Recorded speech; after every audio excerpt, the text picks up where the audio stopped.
join us in the main room from the waiting room. It always takes a few minutes for people to transfer in. While we're doing that, I would love to just let you know that we are recording this session. We do have a number of folks who are here tonight helping us with the technical aspects of this. We want to make sure that we have a good conversation, that, you know, if you find yourself, make sure you stay on mute until it's time to talk. We're going to have civil discussion and discourse, and just the general usual decorum of Zoom. We hope you'll all join us, and we do have folks to help keep us on track as we go through. And while we are collecting folks, let's just warm up a little bit tonight, and we can introduce ourselves in the chat box. I was hoping that you would share your name, where you are coming from in the state of Maryland. And we know that teachers are sort of the core of our education system.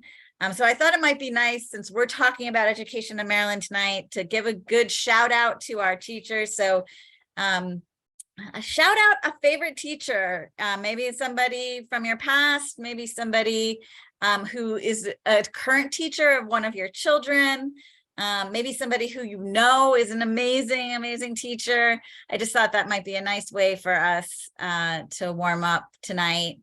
I'm seeing folks starting to introduce themselves in the chat. So please join us. And I see I'm going to join into this as well, and add it myself.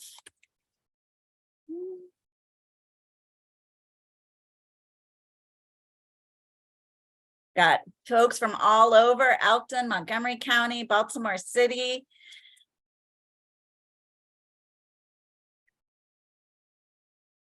And we got some great teachers, Mr. Powell. We got Mr. Chuck Orifici. I'm adding mine here. I love it. I love it. I'm so glad to see all the folks and from all over. Really nice representation from around the state. Great. So keep those coming in the chat box. The other thing that we would like to do before we just jump into our program is that we want to get to know you a little bit better. So we have a survey that we hope that you will fill out. Even if you can't do it right now, you can do it maybe before the end of the night. Just lets us get to know you a little bit better, and find ways that we can engage as we go through the process of this event and more events in the future. This is our agenda tonight. You're going to hear from myself. I'm Ellie Mitchell. I should have said that at the very top as I was talking. And I'm one of the co-chairs of the Maryland Education Coalition. And then we are blessed to have Eric Luedtke from the governor's office here tonight to share a little bit about what the priorities of the new administration are. We are going to give you some updates about the blueprint. We have a great panel for that. And we have another panel to share some of MEC's legislative priorities. And then we will exit out by 8 o'clock tonight. We promise to keep you on time with a call to action. So I'm here to welcome you tonight, as is Rick. I'm gonna get us started and then pass it over to Rick to give you a little bit more background around the Maryland Education Coalition. But this is a moment in time. It's an exciting thing. We had years of inadequate funding due to cuts to the previous Thornton formula. And really, education outcomes in Maryland have been trending in the wrong direction for a while, especially for Black and Brown students, special ed, ELL, lots of gaps have just increased across the board. But we've had this process through the Kirwan Commission with legislators working hard to try to right the ship. The $3.8 billion blueprint passed. Our governor vetoed that bill, but the legislators came back, overrid the veto, and now we are moving through implementation, maybe a little bit behind where we wanted to be, but still exciting new developments. We now have a governor who strongly supports the blueprint, and we still also have a lot of questions to answer, a lot of things to examine, and to make sure that all the great intent of what was in the blueprint and what we want to achieve is actually happening, and is happening for all students in Maryland. So you're going to hear tonight from a lot of voices, and we will also hear your voices. We're hoping for you to get some questions and answers asked and answered. And we also just want to have an exchange of ideas. So I'm going to pass the mic over to my colleague, Rick. And Rick is going to give you a little bit of the lay of the land about MEC. Good evening, everybody, and thank you, Ellie. My name is Rick Tyler. I'm the other co-chair of the Maryland Education Coalition. And before I move on, I see my old battle friend from Joan Roach, who was former executive director of MEC back when we had Thornton, has joined us tonight. So I just want to have a special shout out to her. Thank you, Joan. Briefly, MEC was found over 40 years ago. In fact, we have one member who has been with us continuously during that whole 40 years and still continues with us today. Our mission is to advocate for adequate funding and equitable policies and transparent accountability statewide for all students in Maryland schools, regardless of their status. And this is based off the Maryland Constitution, Article 8, Education Article.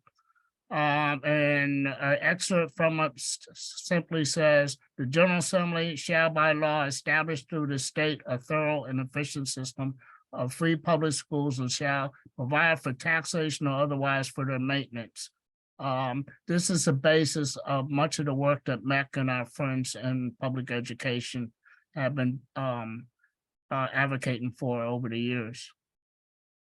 Basically, our principles are supported by, we believe in meaningful stakeholder participation in the decision-making process, and our members can be found in committees all through the state and local education departments, and have included membership on the Kirwan and Thornton commissions, AIB work groups, and much more within MSDE in the State Department.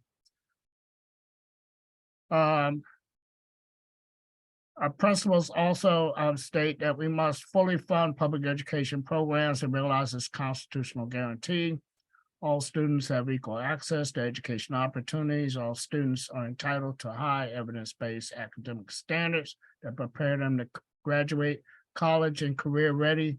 And all publicly funded schools, including non-publics, must be accountable for promoting high evidence-based standards and improve student performance. MEC's public education activities and accomplishments have contributed to the Thornton Commission, their final report and the passage of the Bridge of Excellence in 2002, the cost adequacy of education funding report, in which MEC had 4 members, the Kirwan Commission, which MEC also had a member on, and the passage of the blueprint for Maryland Future, which all of our members worked on.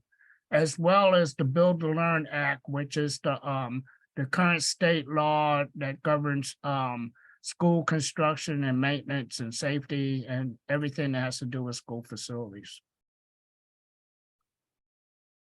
MEC is involved with the following, in addition to the General Assembly bills: the development and review of the AIB state and local plans, two-way communication with the state board, MSDE, local education staff, maintaining relationship with other education advocacy and professional groups such as the Maryland Boards, State Superintendents Association, and both of the teachers' unions.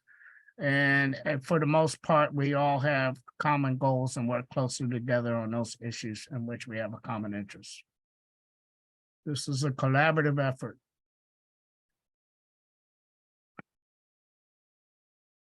I'll turn it over to Laura Stewart. Good evening. I'm so happy to see everyone here. My name is Laura Stewart, and I am the Vice President for Advocacy for our brand new statewide Maryland PTA organization. We're called Free State PTA, and we are here to work with all of you to improve our children's prospects to be good citizens in this, hopefully, and stay in Maryland and contribute. So I would like to introduce our keynote speaker, the Chief Legislative Officer for Governor Wes Moore, Eric Luedtke. Eric Luedtke was a member of the Maryland House of Delegates representing District 14 in Montgomery County. He was elected in 2006 and re-elected multiple times. He served as the majority whip in the House of Delegates for the Democrat Party and has been a strong advocate for education, the environment, and workers' rights. He also taught middle school in Montgomery County for over 10 years, and he gets a medal for that. It gives him a great perspective on education issues.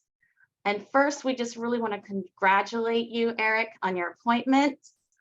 You've been a champion on education issues for so many years, and you've been a leader on designing and moving legislator to pass the blueprint. And I just want to give you applause for that. It was groundbreaking, and we're ready to see the results. Thank you so hard for working for Maryland children and families. We're excited about the new administration. Sometimes we felt like we had to stomp our feet and yell a bit to be heard in the past. And we're so excited because we know that Wes Moore, education is a huge priority. And I think we're all going to work together and finally fill some of the gaps that we've seen through the years, and also fill the gaps in the budget. And you know, we have a hill to climb, and we're ready to do it with you. So I will go ahead and leave you to let us know the plans for the future. So thank you. Well, the plans, as we know, well, first of all, thank you for having me. I really appreciate it. I don't deserve a medal for teaching for 10 years in a middle school. I think the folks that do it for 30 years deserve a medal. And I love teaching middle school. It was the best job I've ever had. Don't tell the governor I said that. But you know, as you say, Governor Moore is very dedicated to education. It was one of his highest priorities on the campaign trail. And it's one of his highest priorities in office. So I can share you a little bit of what we've already done, what we're planning to do, and where we're looking for collaboration with advocates to help drive the agenda. So Governor Moore, as you know, took office. His inauguration was the 18th of January, and according to the Constitution of Maryland, he had to submit his budget on the 20th of January, which is quite a quick turnaround. The reality is that our new budget secretary, Helene Grady, who's fantastic, had been digging into the budget for weeks before that and working with the governor and me and other folks to help develop the budget. It is a very good budget. for education in the state of Maryland in a number of ways. That the top line I'll point to you is this, that with the surplus we have, which is probably going to be our last significant surplus for a while, the governor made the decision in his initial budget proposal to set aside $500 million of the surplus to put it into the Blueprint Fund to help make sure the Blueprint Fund stays solvent for as long as possible. Now, we have seen increased projections for how much it's going to cost to implement the Blueprint over the last year. They've increased significantly. And the reason for that is that we've been adjusting essentially how we count poverty in schools in the state of Maryland. And it turns out when you actually count how many kids are living in poverty, you discover that there are more kids living in poverty than we thought when the Blueprint was first created. And the end result of that is approximately a $300 million increase annually in how much the Blueprint is going to cost. So we already knew the Blueprint was going to be a plan that would require a lot of public support and a lot of support from advocates to keep it fully funded throughout the full 10-year implementation period. That has become even more important given these new numbers.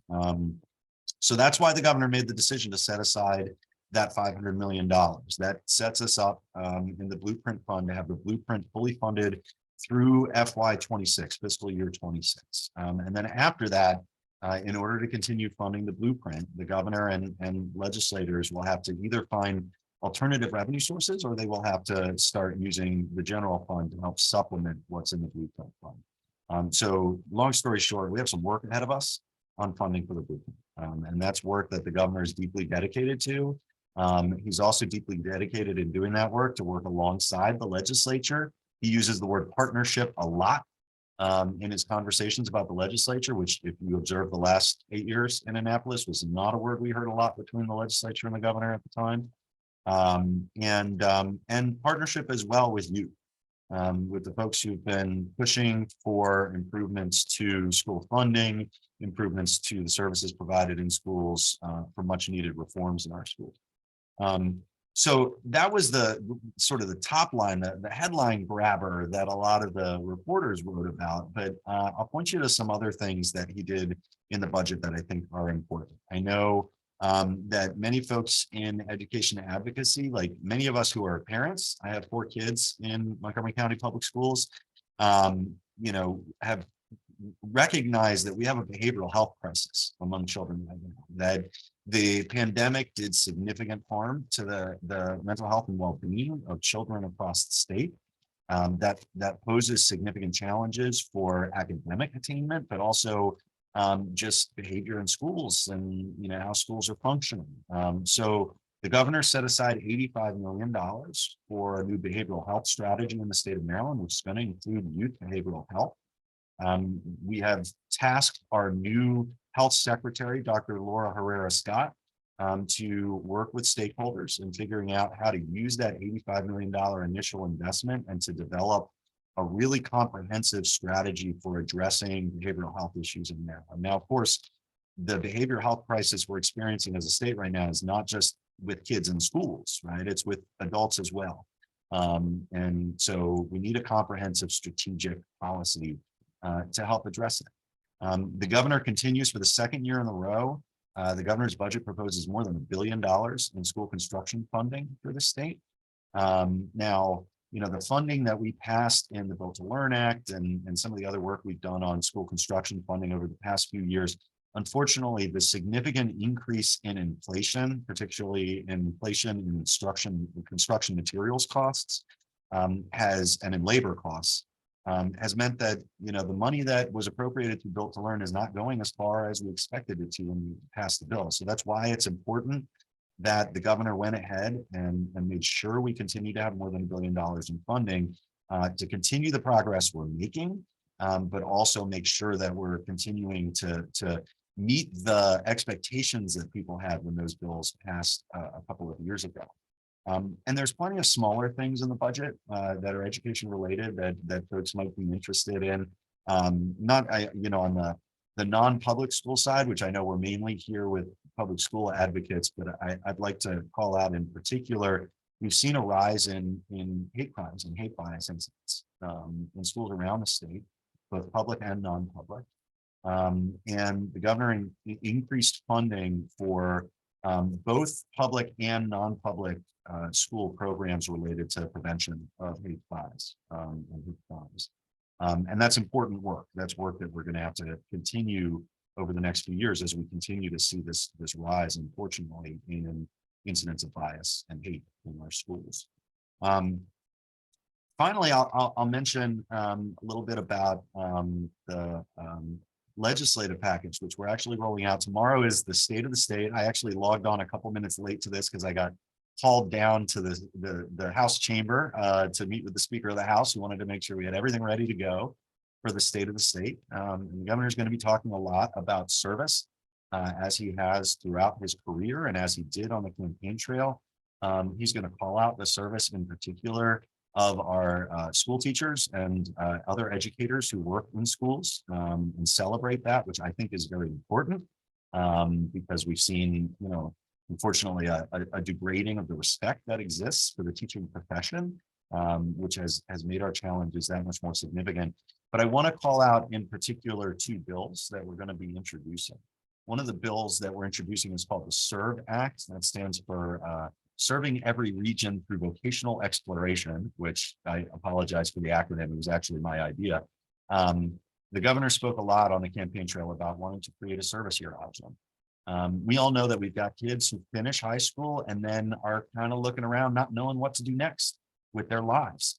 And the governor's idea behind this service year, I think, is a fantastic one. Essentially, it would create a program through our new Department of Service and Civic Innovation, which the governor created on his first day in office, that would give those high school graduates, as kids coming right out of high school who don't quite know what to do, give them an opportunity to work paid for a nonprofit somewhere in the state doing work they might be interested in, but not just, kind of like a gap year volunteer program, a program that provides mentoring, that provides career counseling and support as these kids are thinking through kind of the next steps in their lives, and then assists them in gaining access to that next step. And that next step, it could be a college, it could be a college or university, but we need to recognize, and the governor called this out in his inaugural speech, that not every kid needs to go to college to be successful in life. So it could be a 4-year school, it could be a 2-year school, it could be an apprenticeship. There are a lot of options for where kids could go after the service year.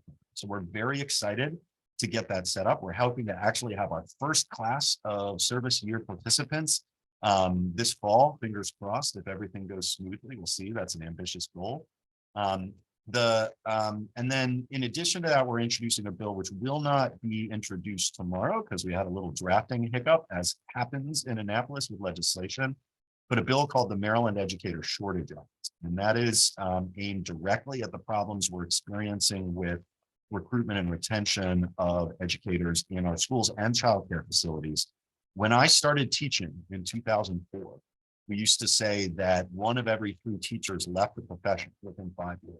That's now 1 of every 2 teachers that leave the profession within 5 years. Maryland, for decades, has recruited more than half of its new teachers from out of state because we simply do not train enough teachers in our higher education system in the state of Maryland. So the bill is going to propose a number of programs to help incent people to enter the teaching profession, to make it easier for them to afford to gain the degrees and credentials they need to teach. It's going to create new programming to help pay tuition costs for paraeducators or other school workers who want to become teachers, but maybe can't afford to pay for a certification program.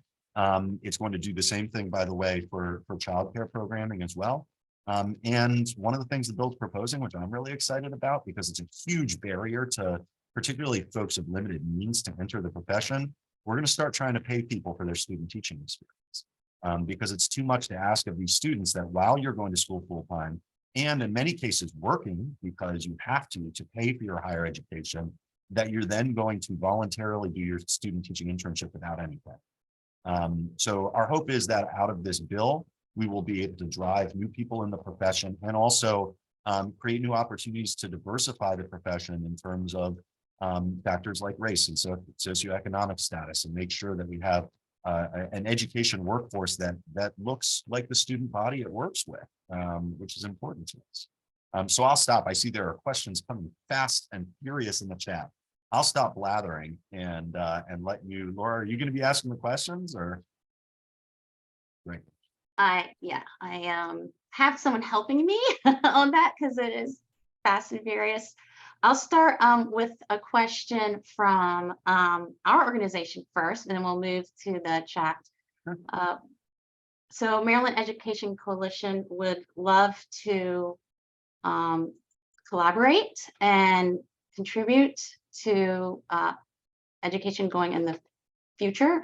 So will there be opportunities to develop relationships with the governor's staff on education issues for advocates? Yes, absolutely. I mean, first of all, in the legislative office, I'm handling the education portfolio. So you can always reach out to me. We have a guy named Johnny Dorsey. He's the deputy chief of staff on education. He used to work at the U.S. Department of Education. He's deeply steeped in education issues.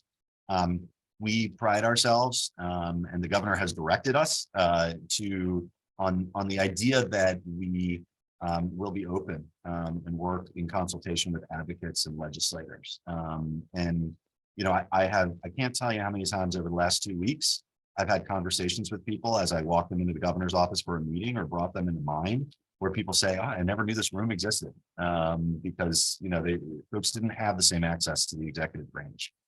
We're changing that. We're committed to working as partners with organizations like MEC and educators and advocates around the state. That's super exciting because just my own personal experience, there's so much that people have to give, right? And so, especially in Maryland, and they do it a lot of times without even being paid. So to kind of use that brain trust would be amazing. Okay, so I have my first question. What support will the state offer to organizations to help them make the service year meaningful and relevant to the young people involved? Will nonprofits, public and private colleges, state and local agencies all host service year programs? I guess just more information about how that's going to work.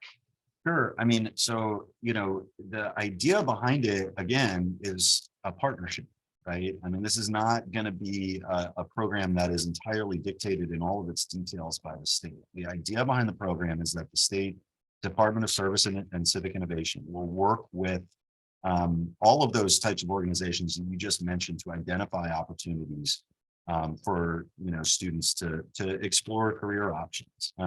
And I think we have a couple models like it that are great. If you're familiar with the Chesapeake Conservation Corps, which is run by the Chesapeake Bay Trust, or the Maryland Conservation Corps, which is a program under the state park system. So these are both similar models, and one of them is with a sort of quasi-governmental, nonprofit-y kind of agency, and one of them is with a state agency. The model is intentionally intended to be flexible, to find ways to create options with nonprofits, with educational institutions, with local and state governments, to engage them in these types of conversations. And I've been hearing really innovative ideas from people. I heard of a conversation with the Maryland DC Press Association. We have a lot of nonprofit news outlets now. That's where news is going now, is the nonprofit sector. You can create a service year option that helps kids explore getting information to the public about the basic functioning of government, right? So it's a program that's designed to be flexible. I've seen there's some other questions in the chat about it. How much will the pay be? It will be above minimum wage for sure. We mandated that in the bill. This is not intended to be like, these underpaid internships or some of these other low quality experiences you sometimes see for students where they don't get the type of remuneration they frankly deserve. The goal is to create a really robust program. We're hoping to start with a class of about 200 young people in that first year and then build up from there. Well, I think that sounds exciting for our kids. I'm going to move on to something staff related. A lot of people think that paraeducators aren't paid the value that they actually bring to schools. And especially while we are going to be implementing the blueprint, we will need our paraeducators to be valued. So are there plans to look at the pay structure for paraeducators? Yeah, it's a really good question. I mean, first of all, I will tell you, I was a classroom teacher for 11 years. Every single year I taught, I had co-taught classes either with a certificated special educator or with a paraeducator. Paraeducators do God's work. I could not have run in my classrooms without them. And you're right, they are deeply underappreciated and underpaid. So, first of all, to take a step back, last year, the legislature passed legislation to provide a 2-year, $500 each year, so a total of $1,000 bonus to education support professionals in schools around the state, because many certificated teachers and counselors and OTPTs, all those folks had gotten bonuses through various programs, but the education support professionals, everybody from paraeducators to bus drivers to cafeteria workers, haven't gotten anything. And that bill passed, and then as part of a deal with Governor Hogan, $7 million was appropriated in a supplemental budget by Governor Hogan. Well, we came to find out that if you take that $500 bonus and you look at all of the education support professionals in the state, you need a lot more than $7 million. You need about $22 million a year. So the Governor Moore went back and not only provided the additional funding necessary to meet that requirement for the current school year, the current fiscal year, but also for next fiscal year, a total of $35 million in additional funding for ESP bonuses. Now that's a one-time bonus, right? That's not ongoing salary. And one of the challenges that we have, just in education policy generally, is that the state is a major funder of education, but the state doesn't set salaries. In the blueprint, we did add some language pushing school systems to gradually increase their salary floors and to start paying certificated professionals better. But ESPs have rightly called out that the blueprint did not include similar provisions for them. Much of the education funding through the blueprint is not tied to specific things. It's related to formula grants that go to the school systems. And the school systems can use those to increase ESP pay. But the challenge is ultimately that's a negotiation between the school system and the collective bargaining unit, if there is one, for the education support professionals in a particular jurisdiction. And it also involves local politics, right? The involvements of boards of education and county councils and commissions and executives. So, the short answer is right now, the blueprint as it exists does not create mandates for higher ESP pay. I will say though, that as we're watching the data about what ESPs are being paid, we're starting to see, because of where the labor market is right now, a lot of pressure on school systems to increase salaries for ESPs. Not all school systems are responding to that in the same way. Not all school systems are responding to it at all, but you are starting to see some school systems at the negotiating table a little more willing to increase salaries. The other thing that, I've heard from school systems that can be frustrating sometimes is I've heard folks say, well, we can't plan around the blueprint funding because we're not sure it's ever going to be there. Because when they make salary decisions, they're negotiating 3 or 4 year contracts with their labor unions. So they have to kind of be able to project out a little bit what their funding levels are going to be to some extent. I find that very frustrating. The blueprint is a commitment made by the state. The governor supports it. The House of Delegates supports it. The state Senate supports it. The blueprint's going to get funded.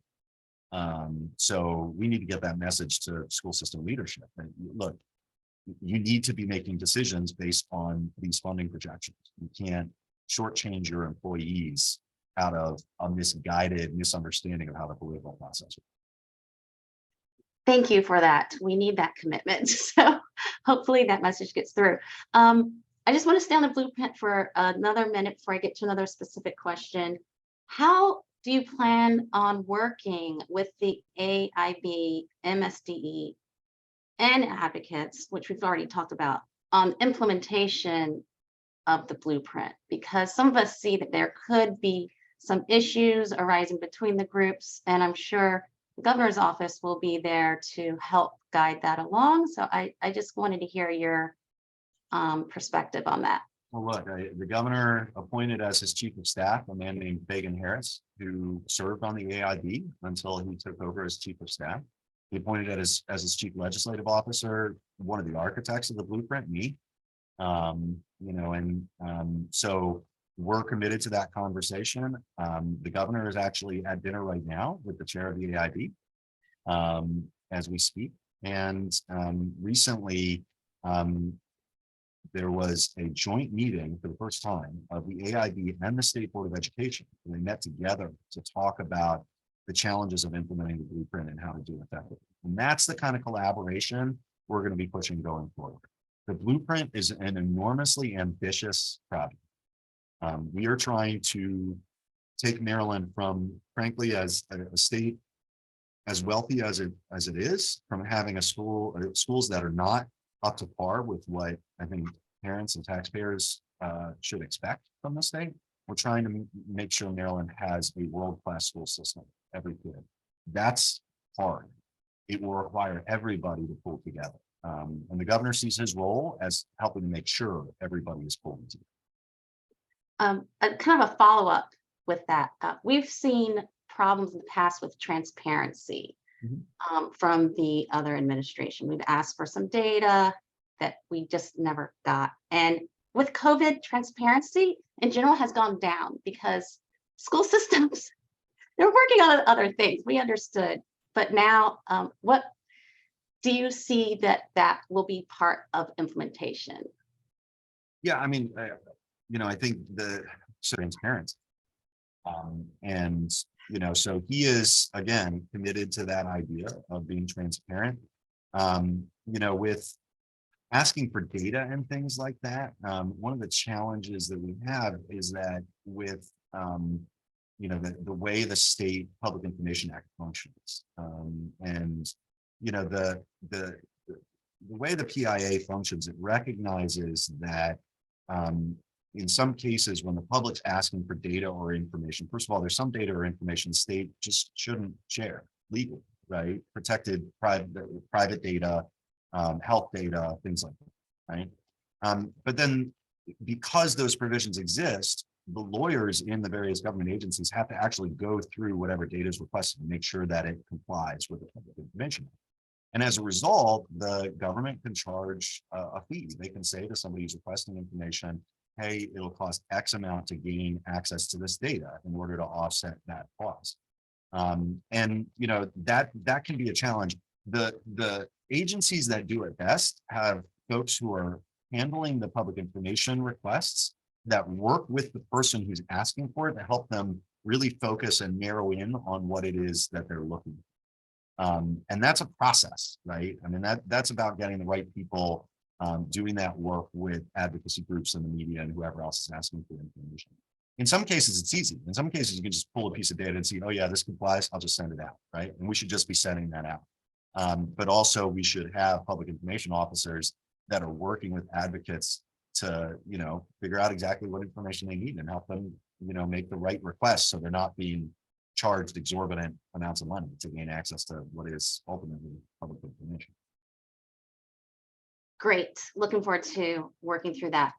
We have about 5 more minutes. I want to get a question from a student that asked about composting and food recovery programs. Some money was cut. So the question is, how big of a priority is it this year to put in the budget opportunities for environmental protection and education at schools? Yeah, I mean, so the governor, first of all, we got, I have somewhere in my office here, a large composting bin full of thousands of postcards from students around the state who wrote in about composting. It is a priority for the state. The governor is very interested in making sure that we have opportunities for composting and other opportunities to make schools really kind of like a model of environmental sustainability. And so we're taking a look at the specific issues raised in the postcards and asked about in those. I will tell you that a lot of the real work of government is done by the secretaries of the various agencies. And I'm really excited about the environmental team the governor has put together. Our new secretaries of natural resources and of the Department of the Environment are fantastic, and really excited about digging into programs like these composting programs. So, keep advocating, keep pushing us, and we will take a look and do what we can to help make sure there's state funding available. And another question is about class size. There's a bill that includes class size as a bargaining that would be allowed. And also, as a PTA leader, I hear about class size all the time, and that it does seem to be more stressed lately. Bigger class. It's been since the Great Recession. I mean, that's what really did it. I mean, at least in Montgomery County where I was teaching at the time, I averaged about 26 to 28 students in my classes. I was a social studies teacher, so I had slightly larger classes my first few years teaching. By my last few years teaching, I had 36 to 38 students in my classes, which, let me tell you, in my opinion, a 38 student classroom that's an inclusion classroom is a violation of federal civil rights law. And I found that deeply frustrating as an educator. The bill that's been introduced, what it would do is, under collective bargaining law, the law that governs the negotiations between teachers unions and the school system, there are certain things that they're required to negotiate about, like salaries. There are certain things that they are allowed to negotiate about and not required. And there are certain things they are banned from ever negotiating about. Class size is one of those things where they're banned from negotiating, right? So when the teachers unions go to the bargaining table with the school system and try to push the school systems on things, they literally can't even bring up class size. It's just not allowed. So what advocates are pushing for, and have been pushing for a couple of years, is a bill that it wouldn't even mandate that class size be a subject of bargaining. It would just make it an allowable subject of bargaining, right? Just give people the option to do it. And the governor and lieutenant governor are on record in support of that bill. In fact, the lieutenant governor testified in favor of it last year before she was lieutenant governor. The governor continues to support that bill. It is uphill sledding in the legislature with that bill, in part because some legislators have concerns about the impact on capital funding, right? So, you hear this argument that, well, the localities are the ones that would get to decide if class sizes were going to be bargained about, but then the state would put the bill for school construction, because we do pay a lot more than, most states don't fund school construction. It's a local thing. We do pay a lot for school construction in the state. So, that's kind of the counter argument you hear. I honestly couldn't tell you if it's going to pass this session. I think if it does, it'll be because of determined work and advocacy by the Maryland State Education Association and other advocates. And I'm going to end a question on mental health, because I can't let this go. I guess we've heard some horrific stories over the last couple weeks. Yeah. And the kids are turning to unsafe coping mechanisms. Yeah. And it's just, we need help. So this question is about using federal Medicaid funding available to us instead of living on the table for school-based health services outside of the IEP. Yeah. Two bills, HB 82 and SB 201. So I haven't looked at those bills in particular. I will tell you that we have a lot of work to do. There are a couple legislators, and I'll call out in particular Delegate Bonnie Paulson, who's done a lot of work on school-based health and school-based behavioral health in particular. I think there are plenty of ideas and actually existing law available that would allow us to really think creatively about how to expand access to healthcare services in schools. They need funding. And in addition to funding, they need local buy-in. And I'll give you one example of what I mean by that question of local buy-in. One of the challenges in providing adequate behavioral health services in schools is a lack of providers. We just don't have enough psychologists and psychiatrists, right? And one of the ways to get around a lack of providers is to make telehealth available. And during the pandemic, there was actually a significant expansion of telehealth opportunities. I mean, throughout society, but in schools too, right? And kids in schools were able to access health services remotely, which was fantastic. It was good for the kids. It was good for the providers. It was good for the parents. You know, and we've been in the process of changing state law and regulation to allow for more telehealth at schools, but we've seen some school systems push back against, saying that your kid can't do a telehealth visit at school unless the parent is in the room with them while the telehealth visit is going on, because of some bizarre interpretations of existing law. So, you know, we really need to work closely with school systems to make clear that, you know, if there are legal barriers to providing these kinds of services, if there are financial barriers, everybody at the state level is willing to help, right? But you got to let us know what those are. And also, you know, I think school systems often take this defensive attitude on legal issues where they over worry about legal issues, and it leads them to make some bad decisions. And I think this is one of those cases, right?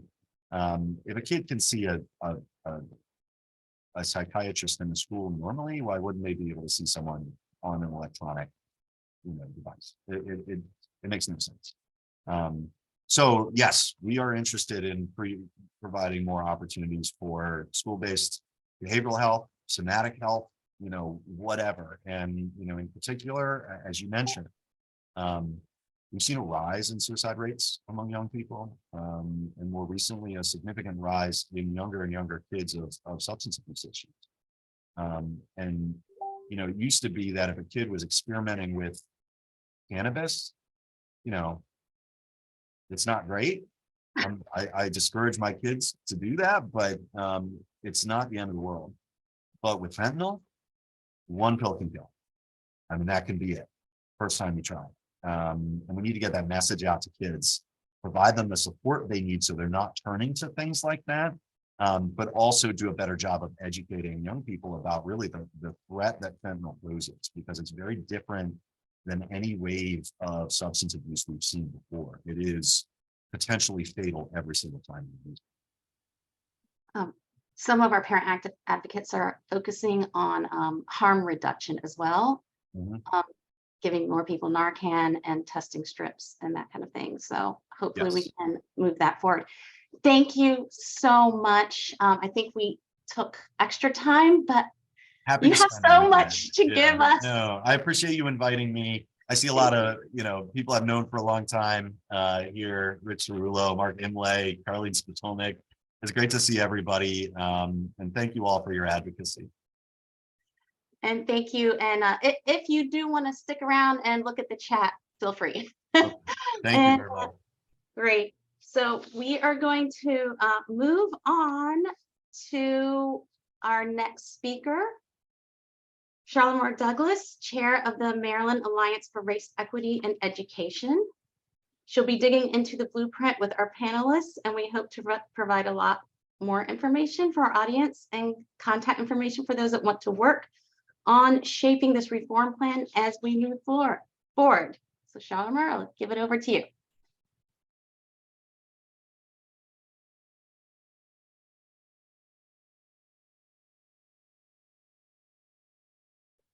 I'm sorry, I was muted. Okay. Welcome everyone. I wanted to, before we jump in here, and I know our time is already limited, but when there's a student present and there are a bunch of adults present, I want to bring the student forward. So I see people giving shout outs to the student. Can the student come on camera and presence there, voice in the room? We just want to see you and know who you are. I think the name began with an A. Oh, hi. Hi, how are you? I'm good. Thank you so much for the shout out. Yeah, it's important. You are an important ally, and we want to encourage you and other students to be in these forums and be a part of the conversation. This is about you all. So I wanted to just thank you for your question and being here tonight. And so we could all see you. Thank you. I'm a so teacher. And Advika shows up to different committee meetings with PTAs. So it's great to see her here. Thank you. All right. And use us in any way you need. if you're doing some work, like reach out to these different people who are here in this space and let us help elevate your voice and your peers. We're here to do the work together. Thank you so much.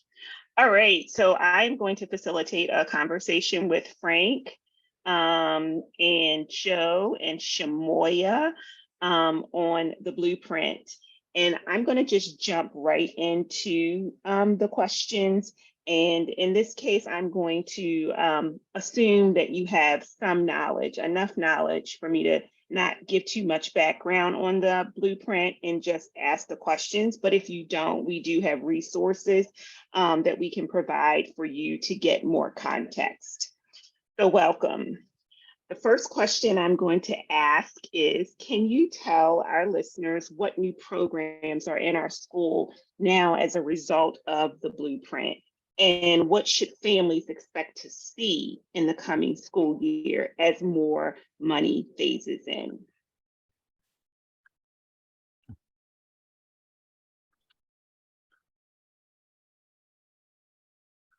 I am asking that to you, Shamoya, Frank, or Joe. One of you all can take it. Go ahead. I just needed to be unmuted. Thank you, Charlamagne. Okay. Good evening, you. everyone. For those of you who do not know, I am Shamoya Gardiner, Executive Director of Strong Schools Maryland. We were founded in direct response to the formation of the Kerwin Commission back in 2016, which was, of course, the body that gave us the recommendations that led to what we have as the blueprint today. So in response to that question, what can you actually see of blueprint implementation right now? Because it is a major, really one of a kind policy initiative. I'd like to talk about community schools. So the blueprint utilizes an existing strategy, an evidence-based strategy called community schools, which is effectively making students the center of the focus of the school. So whatever it is that a student may need in order to succeed academically, be it access to high quality food, maybe it is that the folks in their family, and this is what we call taking an intergenerational strategy, folks in their family may need access to job training support or English acquisition. A community school is a traditional school that has a specific person called a coordinator who is dedicated to finding out about the gaps that exist in the community and filling those gaps by forging partnerships with resources that already exist in the community. It is truly a beautiful strategy when implemented well. And what the blueprint does is take the community school strategy and ensure that it is operating in communities that have high concentrations of student poverty. We know that the pandemic has wreaked a bit of economic havoc on us overall, but by and large, prior to this, economic inequality in the state of Maryland was on the rise. The same folks that we often see being negatively impacted by policies, Black folks, brown folks, those with disabilities, those who are immigrants, et cetera, have seen the short end of things economically. And this has a direct impact on the outcomes for students. It's not necessarily cause and effect, but it does make it significantly harder and significantly more expensive to provide a high quality education to students who are coming from communities that are being consistently marginalized. So we're seeing new funding specifically for those schools. And that's why we say the blueprint is very much grounded in equity. And we're also seeing this funding come in phases. So way back in 2000, I believe that was 2020, we had schools that had 80% or more of their students experiencing poverty were amongst the first to be deemed community schools by the blueprint and receive concentration of poverty grant funding. That's about $257,000 to hire a community school coordinator, as well as a school health services practitioner. And then in the second year of implementation and for every year after, an additional up to $3,200 per student in a qualifying school. So we're talking about a massive investment. There are some questions as to whether this is sufficient in terms of the need we've seen, but it is a massive step forward in terms of addressing poverty in schools. And I'm very, very proud to say that the blueprint pioneered in that regard. All right. So community schools, that's one thing we should see. Anything else? I think it's actually hard to know what's new in schools based on the passage of this bill. I mean, there's a lot going on behind the scenes because this is a massive initiative. And Joe can talk a lot about that, I'm sure. But you know, you have to lay the foundation for these programs to evolve and be implemented. But in speaking with parents, many of them seem to not know the new resources that they can access. And the pandemic complicated things because hundreds of millions of federal dollars came through over the past few years, and districts have been using this money for a variety of things, including facility upgrades and PPE for teachers. But districts also spent that money on staff and stated that they intended to spend it in a way so that they can keep staff on board, anticipating that new funding would be coming through the blueprint in subsequent years. And I've received some calls from parents over the past couple years inquiring about mental health resources at their schools, after school programs. And I did a little digging and found out that there were new partnerships at these specific schools where their children were. With outside providers, and those parents were able to get the services they needed and they reported good experiences. And that's how it's supposed to work, but schools need to do a better job of communicating with families about these services. And that's one of the asks that several of us made to the AIB. Communicate. Great. Yep. I'm going to move us to the next question. And how about, Joe, if you want to jump in on this one first? Sure. So we can get your voice in the room, that would be great. So as touted by the Kerwin Commission and legislators, accountability is a big part of this blueprint. You know, we have the Accountability Implementation Board. So accountability is everywhere. How does the accountability system work? Sure. So first off, thank you for having me as part of this panel. My name is Joseph Mako. I am an education program officer at the Able Foundation. I am formerly elementary school principal. I was a principal for 10 years, and I currently sit on the Accountability and Implementation Board. You know, I think this question about the accountability system and how it works, I think the AIB is actually a large portion of this. This was written into the legislation as a new state agency that was just focused solely on the oversight around the blueprint. You know, rather than layering this on top of all the responsibilities currently delegated to MSDE, we have you know, an entity that's just focused on the implementation of the successful implementation of the blueprint. I think outside of that, there's some other there are some other avenues for accountability written in the legislation. There's information about these expert review teams. Review teams are teams of experienced educators who go into schools and go into districts to provide feedback, but also to provide oversight and see what's working and what's not working as it relates to blueprint implementation. That way they can bring that information back to the AIB and to MSDE to, you know, go through and make adjustments and also, you know, make you know, put accountability measures in place if necessary. And then we're also in the final stages of selecting a data outcomes work group.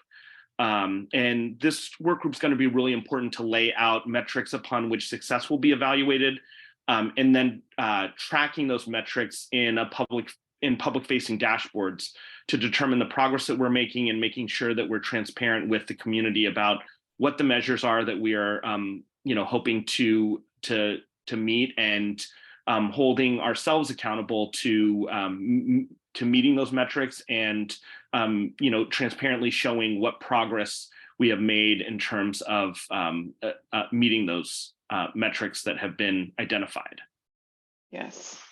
Would you like to add to that, Frank, around the question of how does the accountability system work? Yes, I think Joe said a lot of important things. I don't want people to forget that MSDE is still our highest education authority in the state. They're responsible for setting high standards for the blueprint programs, you know, on teacher policy, on the career and college readiness standards, on English language learners, literacy instruction, and much more. Our local school districts are also our second tier education authority. So both MSDE and our local school districts are also accountable. But they also need the capacity to do the work. And a big part of that has to do with funding. We know that MSDE has been underfunded for years. And we just hope with this new administration and with advocates calling on the legislature to look at the adequacy of the funding formula in the blueprint, that this will get fixed. And, MSDE, our local school districts, will have the funds necessary to really provide a high level of service to schools and children. I'm going to come out of asking question mode and just say that the other part of accountability, that's how the system works, is that we hold them accountable, right?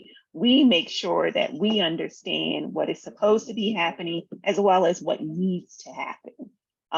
We are being present by pushing the work forward, letting people know that we know what we know, making sure the right people are included in the decision-making and the design of whatever things have to be implemented in the blueprint. So we regular folk are accountable. And like many of us in this space, we are accountable to our communities. We must make sure that our communities know about this piece of legislation.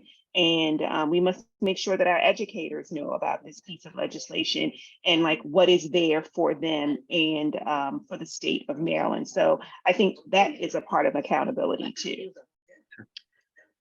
Back to facilitator, hat back on. Another question I'm gonna just pose is, so the comprehensive implementation plan, the template, all of that's come out and districts are working on theirs to get them ready for, I think the deadline is next month, right, Joe? Is it March? Yeah, March 15th. Yes, March 15th. And so what are the next steps after that? So they're going to submit these comprehensive plans, then what? Yeah, so March 15th is the due date for the local implementation plan. So on December 1st, the AIB released their comprehensive implementation plan that laid out, what implementation could and should look like across the state at a very high level. But really the very critical element of this is the local plans, and we have LEAs across the state that are working on this, but there's also local plans that must be submitted by MSDE, by MEC, by some of the other state agencies that are all involved in implementing various aspects of the blueprint. And once those are submitted, the first round of review and feedback will be provided by MSDE, especially on the LEA plans. The AIB will be going through and reviewing the plans from the other agencies. And then during the summertime, there is a point in which after feedback and kind of review and suggestions on things that need to be modified in order to have a sufficient plan, this will go up in early summer for review with the AIB, who will be responsible for the final approval of each of the local plans. Thank you. Okay. Next question, Shamoya and Frank.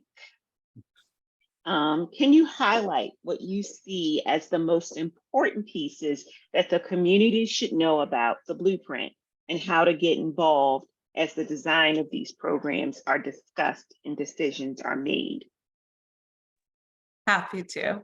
So I've already talked at length about community schools. I'll switch gears for a bit and expand a little bit on what was talking about earlier with regard to our local school systems and the role of accountability there. So we each have a blueprint implementation coordinator. This is someone at the school district who is responsible for ensuring that the blueprint is implemented with fidelity. In addition to this person, there is also then our Board of Education, which has general responsibilities in terms of governing our school systems. And so when you're talking about accountability, when you want to ask questions about how does this tutoring provision of the blueprint actually translate into services for my child, those are the people that you go to.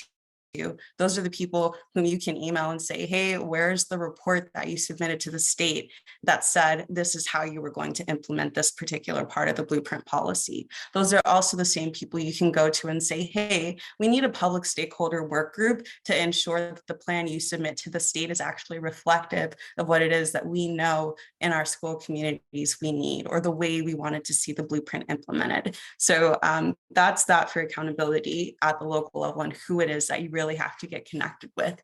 If you want to just generally get involved with blueprint implementation, stay up to date on ongoings, we're in multiple phases of the policy cycle here. We're both in implementing the law and we're still working on passing legislation to ensure that we have enough resources to fully fund the law and that we're addressing the implementation environment. Get connected with Strong Schools Maryland. A couple of our team members are on this call. You can definitely reach out to Maya at any time at strongschoolsmaryland.org and start asking about how it is that you can get your team started. If you care about teacher diversity, if you care about the fact that 70% of our schools, our public school students in the state are students of color and 70% of our educators are not, then you want to connect with us. If you care about college and career readiness, making sure that career and technical education opportunities are distributed in an equitable way so that students are getting access to coursework that actually has earning potential for them in the future and is not just a piece of paper, then you want to get involved with us in that way. There's another amazing group we haven't been able to talk about just yet that was created by the Blueprint. It's called the Maryland Consortium for Coordinated Community Supports. It exists within, I believe, the Community Health Resources Commission at the Maryland Department of Health, and their job is behavioral health and ensuring that those connections are forged between schools and communities to get at things like student behavior, also disciplinary issues, general violence, and the lack of a strong positive school culture that we're seeing all too often. And so from here, I will pass it to Frank. My comment's going to be mostly about initiatives that advocates are taking on related to a variety of topics included in the blueprint. Some of these items in the comprehensive implementation plan are just kind of touched on, right? They seem kind of like afterthoughts, and some of them are really important, and all of them are really important, really. And a lot of time should be spent on them. And I think, community experts, thought leaders, advocates, students, and teachers really should be involved, because these are the people on the ground. These are the people that know what's going on in the schools. And to get it right, we definitely encourage advocacy from the community. But one is cultural competency. I work with a group called Anti-Racism for Maryland Schools, and also the Maryland Alliance for Race, Equity, and Education, which our facilitator, Charlamar, is chair of. But this, the AIB sent a directive to MSDE to develop framework and training for cultural competency. And it's really only a sentence, but really cultural competency needs to be another pillar of the blueprint. I mean, it's that important. And really the interactions between teachers and students, school staff and students, even providers, external providers that are providing services in the schools, they all need to be trained and make sure that these interactions that add up over time serve to build up Black and Brown students, right? Affirm their lives and serve to really strengthen the identity of Black and Brown students. And that's missing. That's missing in curriculum, and it's missing in the pedagogical approach in schools for the most part. Special education, there's going to be a work group on special education. Carlene on our call here, MEC member, as well as Buzzy Hedelman, a MEC member and also former Kerwin commissioner, are leading up this effort and trying to force their way onto the table because MSDE is really facilitating this. But special education policy is due for an overhaul. It's underfunded. Kids are being misdiagnosed. They're falling through the cracks. More harm is being done to these students. So that's something that the public can get involved with. English language learner policy, that's another area that needs a complete overhaul. I was part of a group called the Community Work Group on English Language Learners, and we were working alongside MSDE's work group on English language learners. And that the MSDE work group was established by the Blueprint law. And the whole charge was to look at all the policies that govern English language learners, look at the data, look at where the programs are, and make recommendations as to how to improve those policies. So the Community Work Group on English Language Learners has a policy report that's in draft form. We will provide a link for that.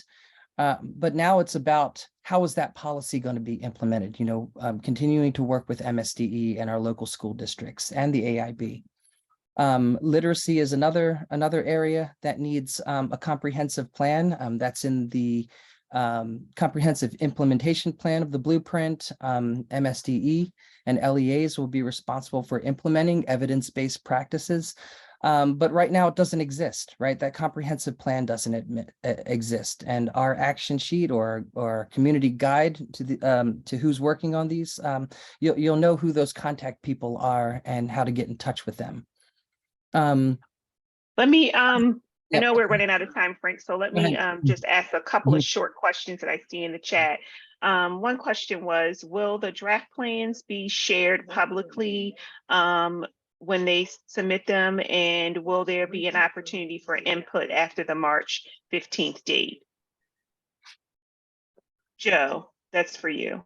Yeah, so I mean, it's actually it was my hope that there would be robust input leading up to the March 15th date. So I think that's one of the things that we had talked a lot about in our AIB sessions. It's explicitly written in the comprehensive plan that there's supposed to be robust stakeholder engagement within each of the LEAs. And I think as the AIB, we really tried to model this in our sessions. Like when we were building the comprehensive implementation plan, everything was live streamed, everything was done in public. We had work group sessions over the course of the summer. I think we had maybe between 5 or 8 work group sessions where they were done in Zoom, and people had the opportunity to ask questions, provide feedback, give suggestions, in hopes that would, that would be modeled. So that LEAs would kind of take that to heart and would, seek the kind of robust feedback leading into the March 15th submission date. Now, I can't speak for LEAs across the state because I think there's varying levels of engagement across the state with each of the jurisdictions. But I think in general, my ask and my charge to the individual districts is to be reaching out more to the community to get feedback and suggestions on how to best craft their local plans. I think after the plans are submitted on March 15th, I don't have, I think this is probably going to be something that we will talk about in the upcoming weeks in terms of the AIB, in terms of how really they'll be submitted to MSDE and what MSDE's plan is for making those public and having additional space for feedback. Thank you, Joe. And I'll wrap up with this. So the blueprint is not the end all be all. We are asking for a lot, and a lot is a minimum, at the minimum. It really is. What we're asking for are the basics. And we still know that there are gaps with the blueprint. We know that we have questions about the arts. in the blueprint. People mentioned in the former conversation, paras and ESOL teachers, and school counselors. So there are some gaps in the blueprint. What opportunities do we have to fill these gaps in this legislative session, or and I think it's going to take a couple sessions for us to get some of these changes that we want to see that were not in the blueprint. But I'd like to end this on thinking about what are the opportunities for the major gaps that we see in the blueprint. And I also want to just say, I see all the questions in the chat. You just don't have time to answer those. And I'm just trying to, I'm sure we can get back to you in some other format with some of those answers. So I don't want you to think they're being ignored. The panelists can write answers. I just did one to people's questions as we move along in the program. Right. Answer your question, and really quickly, it's funding adequacy for me. That base funding foundation from which all the blueprint programs and all the other standards that have to be implemented in COMAR that schools are required to do.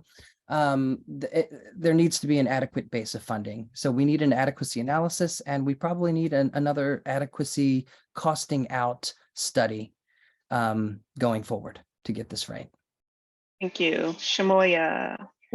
Frankly, we need a paradigm shift. I've seen it in the chat from Lisa, heard it from her directly and from a lot of our other team members, and seen it myself. Local school systems are very used to operating in a certain way, and the blueprint calls for something different. That means public engagement. That means being intentional rather than reactive and doing something whack like a survey that like only 2% of people take. And unfortunately, until we get to that place, I'm very concerned overall about the success of implementation. So I challenge every single person on this call to find out who your blueprint implementation coordinator is and reach out to them. If you need help getting started, you know where to find us, strongschoolsmaryland.org. Thank you. Thank you, Joe, for your service as an outstanding principal. I can say that for myself. And now being on the AIB, you're doing excellent work there. So I want to thank you for that. I want to thank Frank for just being like always regular and the people's people. He is the people's people. He spreads his stuff thin, but he's real about it, and he's committed to this work. And so I want to thank you for that, and centering Black and Brown people in your work. And Shamoya, Shamoya, thank you so much for being Shamoya all day long, keeping this blueprint moving, helping communities understand it, making sure young people are engaged, and persisting on this issue of engagement in public, and the public being a part of this. So thank you very large for that. And thank you all who are here. I think I'm sending it back to Ellie or Rick now. Yep, thank you so much. Yeah. What I would love is for everybody who is loving this conversation, just put a little 1 in the chat, just to give a thumbs up to our panel on the blueprint. Just a little 1 in the chat gives everybody that little energy.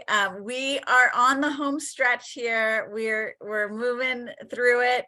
That was a great conversation.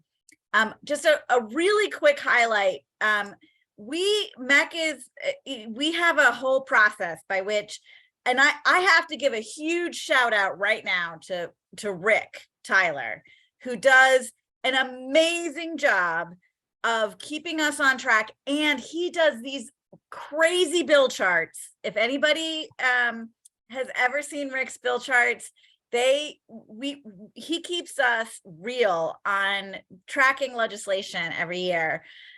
This year, we're really focused, as Frank said, on this adequacy and in funding, as we always are laser focused on adequacy and funding.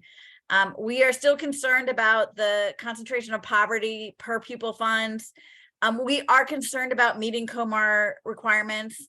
We support expanding the Healthy Schools Facilities Fund, and we want access to universal breakfast, lunch, and meals. We'll hear more about that soon. we're also always very interested in child well-being legislation, and just positive educational policies.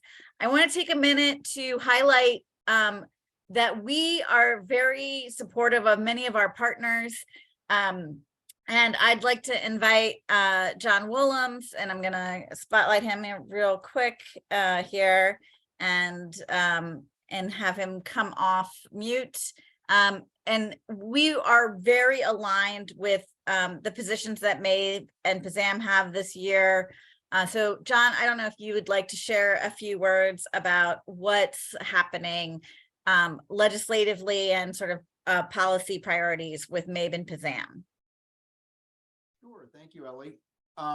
So right off the bat, thanks to everyone, and not only agree with the content of virtually everything I've heard tonight, and we could talk about class size as a subject of bargaining offline, but the energy around the blueprint is infectious, and it needs to remain so. And so that is huge. But yes, we do get into the details, and Frank and I talk about those details, and others on this call. Very concerned about the need for an inflation factor. There's been a lot of, there was initially concern about supply chain and cost increases, inflation, and Eric Luedtke mentioned the capital dollars not going as far as the Built to Learn Act intended. That is also a concern with the staffing dollars and the program dollars in the blueprint. So we want clarity on what the calculation of inflation was in the foundation initially, and then we want to actually go after some inflation with regard to local funding, so that the jurisdictions that are not having to increase above maintenance of effort for the next decade understand that there should and could be more required of them than resting on that. And look, I think it's very exciting that we have accurate counting now of students and households at the federal 185% of the federal poverty level, and we actually know the dilemma that we face as educators and school systems in meeting the needs of all students. And so we also, I think, want to work together to push back against any watering down of those numbers or revisiting of the accuracy or the intent to use the real numbers of students in poverty. We are very concerned about, and I know Eric talked about the need for strategic planning around a couple major issues, but the expansion of pre-K, in our view, lacks a comprehensive plan around operating and capital. And some of this comes from the weaknesses, I'll say, in the approach regarding the private role in providing services and their current lack of participation in the near and foreseeable future. So we really need to convene a very thoughtful strategic approach to really expanding full day pre-K in a brick and mortar way and a staffing way that makes sense and meets the needs of students and families. And the blueprint by itself and the implementation plans by themselves are not currently designed to do that. Specifically, we're asking for employee funding for the blueprint coordinators. There's some precedent for that in some other places, and certainly at the school basis as the community schools coordinator position. But for some of our smallest systems, it's really an equity issue around staffing a full-time professional position to make the blueprint a reality over the long term. And so those are some examples of our priorities as they relate to the blueprint. And John, if folks want to learn more about your priorities, where would they get that information? If you go to www.mabe.org and click on the 23 session tab, our correspondence, we have a letter to Governor-elect Moore. We have a joint letter with PZAM to Governor-elect Moore. And so all of that information is there, Ellie. Awesome. Thank you very much. I'm going to invite just a few of our MEC members to highlight a couple of legislative priorities that they have. I'm going to start with Leslie Margolis. Thank you so much, Ellie.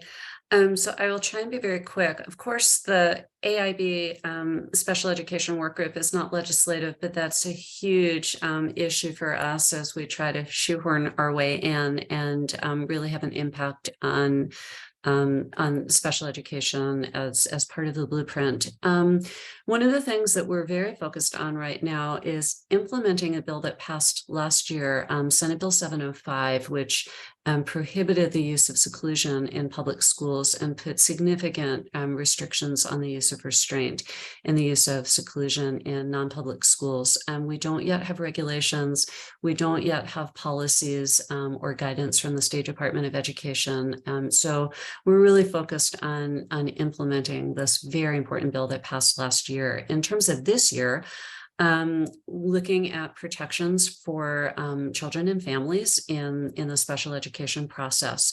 House Bill 294, which was introduced by Delegate Atterbury, would shift the burden of proof for families who exercise their due process rights and put the burden on school systems. Right now, whoever asks for a due process hearing bears the burden of proof. Delegate Atterbury's bill would shift that and have school systems bear the burden. We also are waiting for a bill from the Education Advocacy Coalition, which DRM chairs, that would allow families who win due process hearings to recoup their expert costs. The ability to have an expert is so important for families, and many families are unable to even exercise their due process rights because they don't have the funds to retain an expert.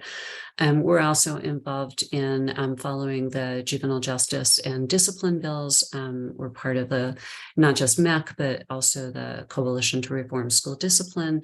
And we're also really interested in the mental health bills that affect education, as well as broader mental health bills at large. And I should just note that Disability Rights Maryland is the protection and advocacy organization for Maryland.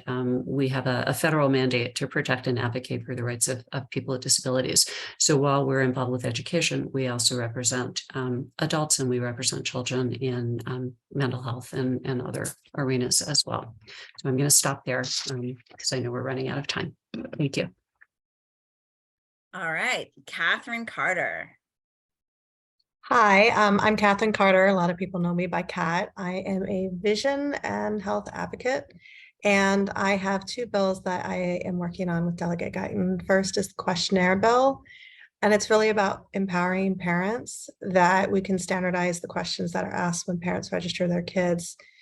So parents, if they have students with behavior health needs, they can use that as an access point to request help, and also help work with the schools if they have students who have specific needs to inform the schools, just standardizing what the schools are currently doing across the state and providing that guidance from the experts at the consortium. In addition, I'm also working on, I'm very excited for this bill, the Lifesaver Schools program. And that is going to a school that has three things. First thing, a teen mentorship program. At my school, it was called Teens Needs Teens. Certifying, allowing kids as an extracurricular to get certified in CPR, and allowing kids as an extracurricular to get certified in first aid. I think parents, both bills, parents and kids are an untapped resource when we talk about addressing our kids' behavioral health needs. And I think this is an excellent avenue to utilize those two resources, parents and kids. Thanks. Thanks, Catherine. And then Laura. We support some of what you've already heard, but the big one that we've heard, and I've heard a lot from parents on this, and that is the bill that I have not seen it drop quite yet, any day now, universal meals. So many kids are food insecure, way more than I think we realize, because I don't know if you've been to the grocery store lately. It's expensive. And COVID really pushed families to the brink on food security. So we'd like to see every single kid be fed. And we believe that a school debt is a failure of our system if they have a school meal debt. So that there'll be a rally next week on that on the 7th in Annapolis.